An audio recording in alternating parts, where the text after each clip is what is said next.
Hello and welcome to the final episode of my Indev series. In this episode I plan to wrap things up so that this world would be finished and ready to be imported into the Infdev world that I plan to use in the future. And I also want to go back to the classic world and finish it. There are several things that I want to do in this episode. The first being is to do a small world tour. I won't go into too many details during that as I've already kind of did that in episode 11 and 14. Then I would like to build a house. The reason being is that I want to have a place where I will have a bed in the future.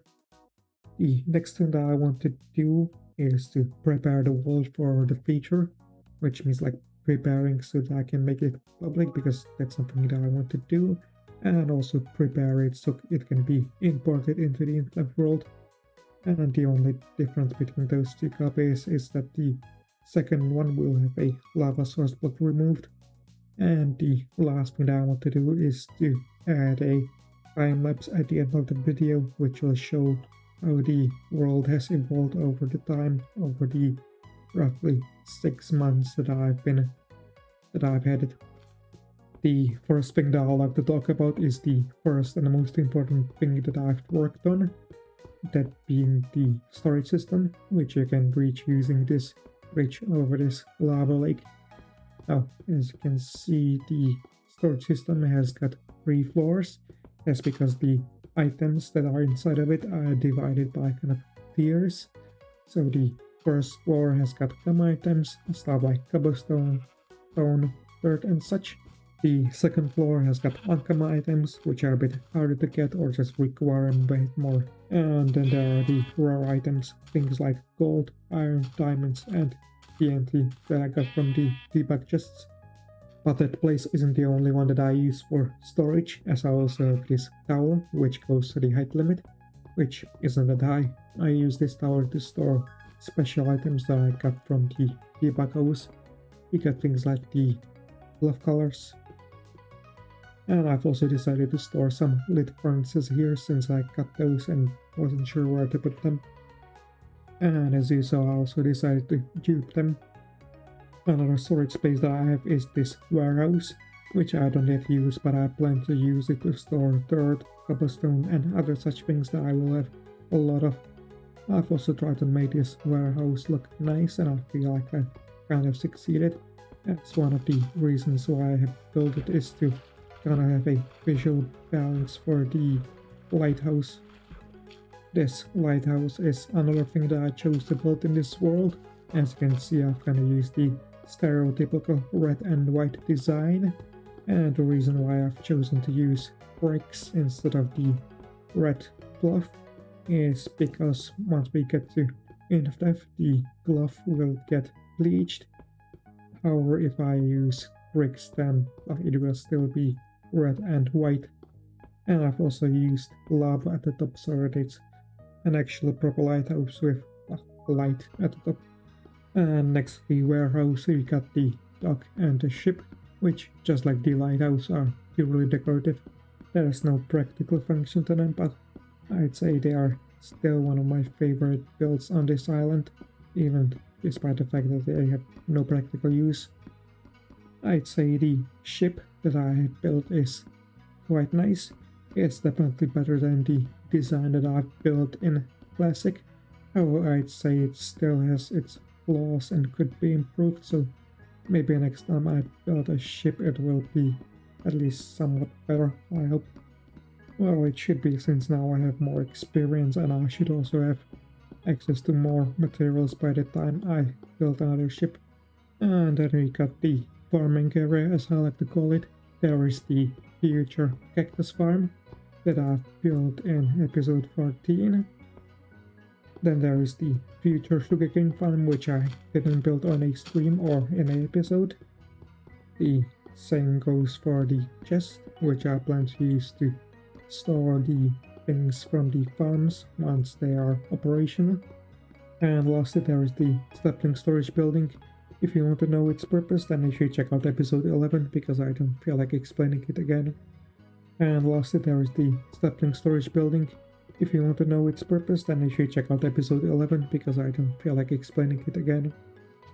And right next to the chest is the train station, which I plan to use in the future to travel to the classic city once this world is imported into the Infdev world and, once minecars are introduced. It's kind of got a strange roof design as I was kind of experimenting as I was building it. And if you are returning from the farming area, then you can take a left turn in front of the warehouse. So you go up these stairs, and once you go up you will reach a garden area where there is a portal frame located that I plan to use in the future to access the Nether from this island. Of course, this is for fast travel. And from here you can go over into the storage system. And once you return to the storage system, more specifically the rare section, then you can use this path that's over here on the outside of it to go to the beach area that I've built. The beach area is a purely decorative build where I got some beach umbrella with some beach chairs and beach towels, some sand sculptures, and a beach bar where you got some cloth of different colors to represent some alcoholic drinks and maybe some non-alcoholic drinks, where the beach area is of course a purely decorative build where the beach area is of course a purely decorative build where we got some beach umbrellas, chairs, towels, some sand sculptures, and a beach bar where you got some cloth of different colors to represent different beverages, and we've also got some seating around here. And right next to the beach area is the statue, which is the first thing that I've built in this world, just like with the classic world, where the first thing that I've built was also a statue. Moving on, we got the last place that I worked on, that being this furnace room. For the longest time, this place was taken up by a temporary wheat farm, but in the second to last stream I've decided to remove it and replace it with a furnace room, which I feel like was quite nice despite its simplicity. And here's how this place used to look like. As you can see, it's quite a bit smaller, quite a bit messier, and here's the wheat farm. And also here's a staircase that I use for mining to access the caves. And the last major build remaining for me to show is the wheat farm with its colorful walls, its ceiling, which has got the 4-byte burger pixel art, and the storage system. As I've said, I don't plan to use this wheat farm in Indev, or like the early Infdev version, due to the fact that animals spawn here and trample the crops. And here's how the wheat farm area used to look like in the past. I'd say that this project took probably longest to finish out of all the builds in the Indev world, as it took me a long time to dig this all out, and it also took me a long time to decide on the design for the wheat farm. And I also did some smaller stuff as you saw, for example these custom trees, which at first were grown, but later on I decided to dupe leaves, which allowed me to build these trees. I've also placed down all of the flowers, which I've also duped, and I've also built these paths, for which I've duped the mossy cobblestone. As you can see, there are paths all over the place. They connect basically every corner, which reminds me that one of the things that I want to do is to connect the paths of the farming area to this place, since there's currently no good way to get from here over to there. And I say no good way, I mean a way that would look good, because there's currently a third staircase, but that's kind of ugly. So that's something that I will work on once I build the house. And now it is time to start working on the house. You may notice that this place looks different. That's because since the last script I did a stream, and during it I've cut down all of these trees. But anyway, now it is time to start working on the house, and for that I need to grab some materials so that I can actually build it. As you can see, I went ahead and grabbed some dirt. That's because I need to decide on the layout of the house. And so to start, I need to decide on the size. So I need to decide where the first corner will be. I think I should start over here. Or maybe over here. I think this should be a good spot. And now I just need to decide on the size. And aside from the layout, I also need to decide if I want 1 or 2 floors. However, that is something that I will decide on after I know the entire layout of the house. And here is the layout that I decided on, as you can see. Anyway, when you enter the house, you will go into the entrance hall, which will be pure decorative and take you to the hallway. To the left there will be the first room, which is the kitchen probably, which also has like an entrance outside where there will be a staircase that will take you down into a tunnel. It will take you to the other side where there will be also a staircase so you can reach the farms that are there. Anyway, if you go back, you'll reach the second room, which I don't know yet what it will be, but the third room will be a bedroom that I definitely know.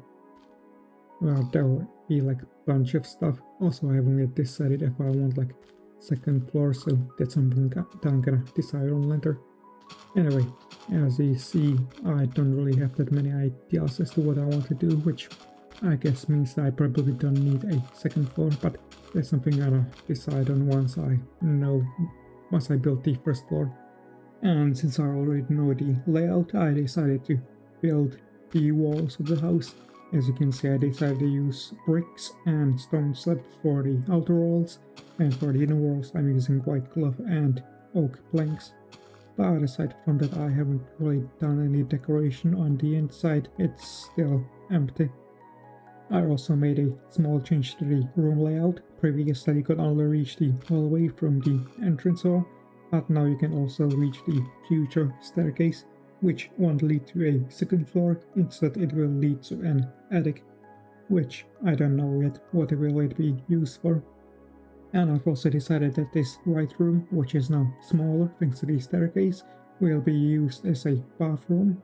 It also has a large window, as you can see, which will lead to some privacy issues, but this is a private island so it should be fine, and if not, then I can just use these blinds to cover this window so that no one can see the person who's inside.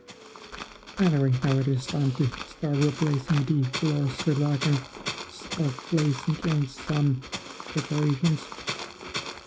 Anyway, I now decided to start working on the bathroom, and the first thing that I will add is a bathtub with water, of course. And aside from that, I haven't added all that much. You got a glass wall if you want to take a shower, so I've added a shower head. I've also added a chest to represent a storage space where you might want to add some shampoo and stuff like that. Then there's a sink with a mirror, a toilet with some stuff next to it, and the toilet paper and such, and some storage space for all of the things you might need. And I've also added some storage space up here in form of a shelf. Then there's the kitchen, which will also be simple. Although it appears that the furnace rotation won't allow me to do things quite the way I want to do them. And here it is. We get some furnaces for ovens, some iron blocks, maybe like sink, dishwasher, fridge, some stone slabs for like the countertop, then some storage, some shelves for storage, a table where I sit and eat the food, maybe with some other people, and I've also changed the room layout a bit, so now we've got a pantry over here. And now into the bedroom, which I decided will have a colorful carpet as floor. And so I went ahead and decorated this place. It's pretty standard. But aside from that, I've also decorated the hallway. I've added the staircase to the attic, which also means that I've added the roof, which looks like this. Nothing all that interesting, but I think it's nice. And I've also re-added the exit to the outside, which I've kind of closed up while working on the kitchen. And this now leads to the now finished staircases and the tunnel which goes underneath the water.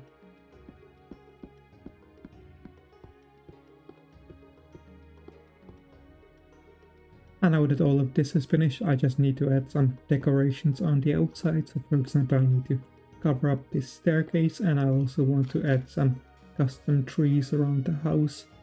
And for that I've decided to do a third-person time-lapse. So I just need to set things up.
And with that, this house is finished. It isn't anything special, but I do think it looks nice, you know, with the kind of garden around it. And as you saw, I also added this wall to this place, so it looks a bit more structurally sound. And now that I finished the house, it means that this world is now finished, which means that it is now time for me to prepare it for the future. Oh, as I promised before, I will be including a link to this world in the description. I've already prepared the save, and when you open it, it will appear right here at this time of the day. And the second thing that I want to do is to prepare this world so it can be imported into an Infdev world. And for that I need to do a few things. The first being to put away my tools. Second being to grab a bit of cobblestone. Then I need to head down to the wheat farm. Then I break through this wall so I can get to the lava source block that is there. Cover the cloth up with some cobblestone. And just remove the lava source block. There we go. And I'll of course be using MC-Edit in the future to import the Indev world and the classic world. If you want to know how you should check out the guides by Zlanier, I'll be including the playlist in the description. Anyway, I'm doing this right now just to show you how the world might look like in the future, because I haven't yet decided on the exact position of the Indev and the classic world. Also, I forgot to mention that the Infdev world that I imported it into was generated in the February 27th Infdev. Anyway, I loaded up this world in June 30th Infdev, the last version. And as you can see, all of the cloth that I had got bleached, but that is fine. Anyway, this is how the world will look like when I import it into the Infdev world. I'd say it fits in quite nicely. And over there in that direction is the classic world, which we can't see due to the limited render distance. But now it's coming into view. You can see the lighthouse. And to get a bit of a better look at this world, I've decided to load up this world using a mod called Alpha Crafted, so I have access to creative. Although it seems that the glove color metadata is kind of different in this mod, but that's fine. Anyway, I think this world has turned out quite nicely. Let's see what's in. Oh, still spawners, so yeah, everything seems to have converted correctly.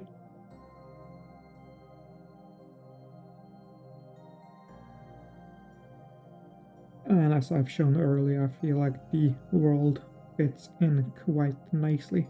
Well, somewhat nicely. You can't really see the borders too much. Although it seems that my world has... well, the clock has caught on fire from something, maybe from the lava lake, but I feel like it should be far enough, because when I've tried to play it in vanilla, it didn't catch on fire.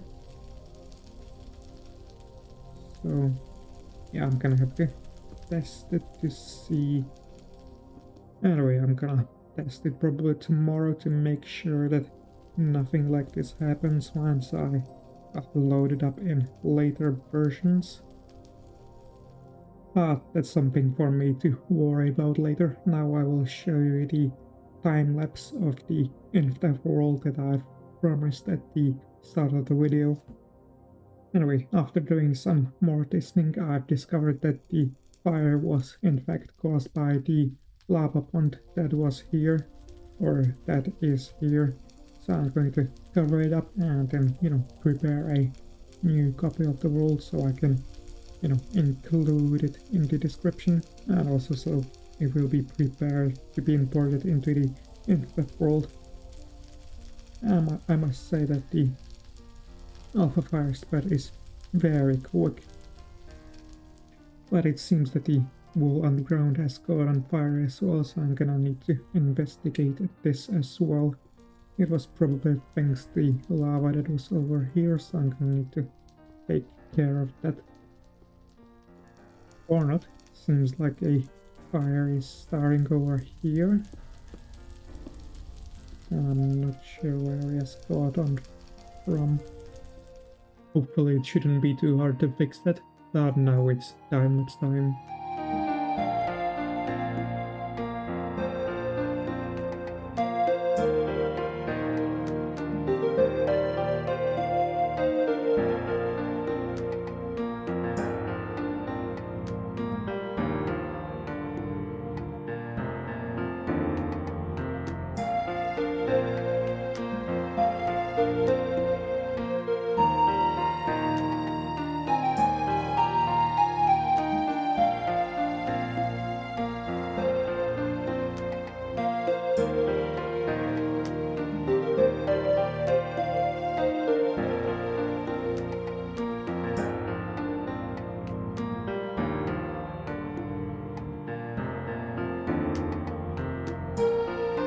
Thankfully, I was able to resolve the issue relatively quickly. All I had to do was make sure that the lava wasn't too close to these locks. But the copy that will be in the description won't have these fire prevention measures, because I feel like it's a lot closer to vanilla Indev. You may also notice that the world looks kind of different, and it's because I've loaded it up in version 26.1 with some mods installed. And that's to kind of show how this world will look like in the future whenever I get to the more modern versions. Who knows when will that be? Except the terrain, of course, which is modded. But one more thing that I still need to decide on is where I want the Indev Island relative to the Classic City, because I feel like the Classic City is positioned well in the Infdev world. But I might need to move the Indev Island a bit to the right, because I want to extend this road so that it would connect to the Infdev terrain that's over there. But that is something that I'm gonna decide on in the future. So anyway, that will be it for this episode and this series, as I have done everything that I wanted to do, which means that this upcoming Saturday I will once again be filming myself working on the Classic City. So yeah, that will be it for this episode, and I will be seeing you in that stream.